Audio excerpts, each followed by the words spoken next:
Before we get into this documentary, I'd like to say this is going to be different from other documentaries that you've seen before because of the current crisis of us being in lockdown through coronavirus. So this documentary will be mostly recorded inside my home because we'll have limited resources and opportunities to go outside. So whereas usually you'd see interviews face to face, I'd now be doing it through Messenger or FaceTime. So enjoy the documentary and hopefully you learn something from it.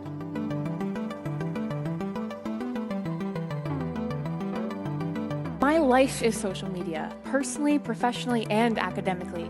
And if it was doing this to me, what was it doing to everyone else?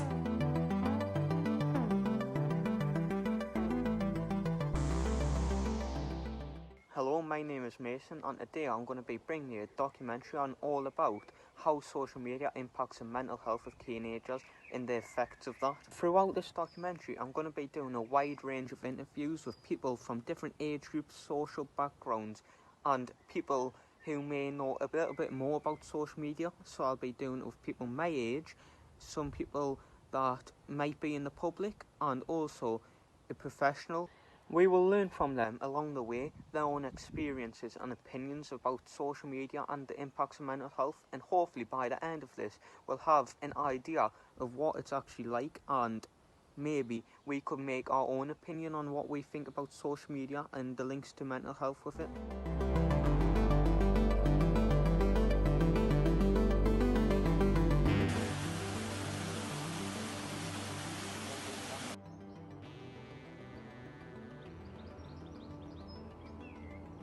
So I made a questionnaire online and I asked people about their mental health, and surprisingly it said that there was under 50% of the people who are currently affected by mental health problems, and there was. On another questionnaire I said, have you ever been affected by mental health? Over 50% said they had, so that shows that there's a real problem.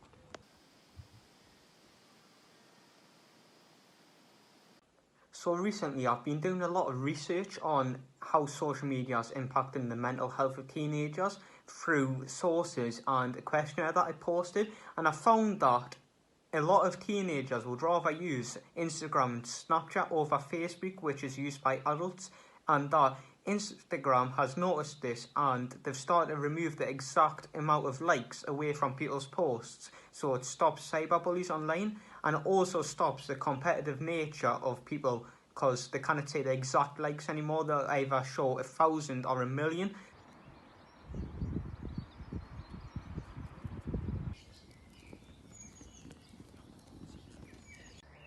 So we're about to get into an interview now with a media teacher, so he should know a little bit more about the topic and give better answers than random people or people who I know, like who are friends. So the first question I'm going to be asking him is there ways to prevent mental health problems in young adults? He believes there's a few ways, but he's only speculating. He says it could come down to living conditions, better distribution of wealth, and also having better access to mental health support online so that you can access them if you need support. The next question is, do you think teenagers are codependent on social media and that's why they use it frequently? So I'm going to read this answer that he said word for word because I feel like it has a lot of meaning in it and value that I don't think I could put into my own words. So he says, yes I do, it is designed to be addictive and appeal to parts of brains that make us validated or happy. Teenagers are at a stage in their lives when they are trying to define who they are as individuals and there's a lot of pressure to conform. This has always been the case, but social media exaggerates the situation and is something that is constant and often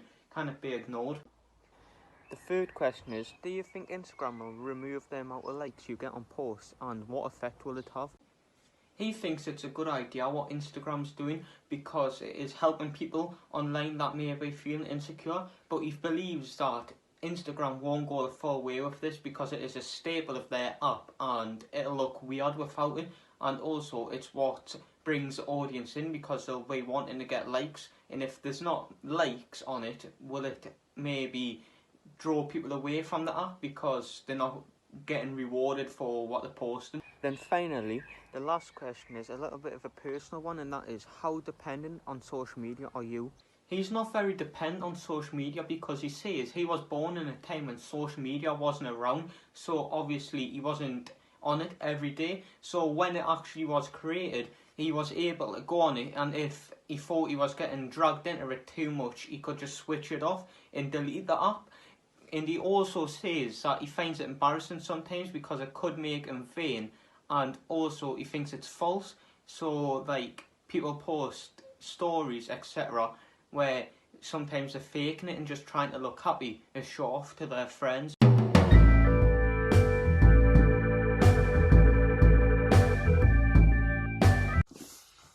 Personally, I think teenagers depend a lot on social medias, and it's probably because it's showing off how you look, or it's seeing others having a good life, or just it's something everyone needs to use.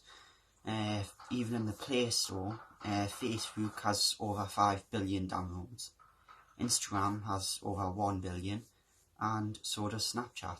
13 to 19, because it's just what you want to be on to keep in contact with friends and follow the latest trends. This age group is also affected in a bad way because when you're younger you tend to think less about what you post on social media, which means people usually don't think about the consequences and how it could affect others. Especially in this, as this is happening right now, as we've got the coronavirus, which means lockdown rules have been enforced. Which in this, there probably will be a rise in teenagers using social media. I've never been affected by the amount of likes I receive on a post. It isn't something that I usually care about. If I post something, there's usually a good reason for it, which means likes aren't the most important thing. There is also the negative side to social media, which includes bullying or cyberbullying. People making fun of the way you look, people insulting you online, putting stuff on without you wanting it to. It's quite a serious thing.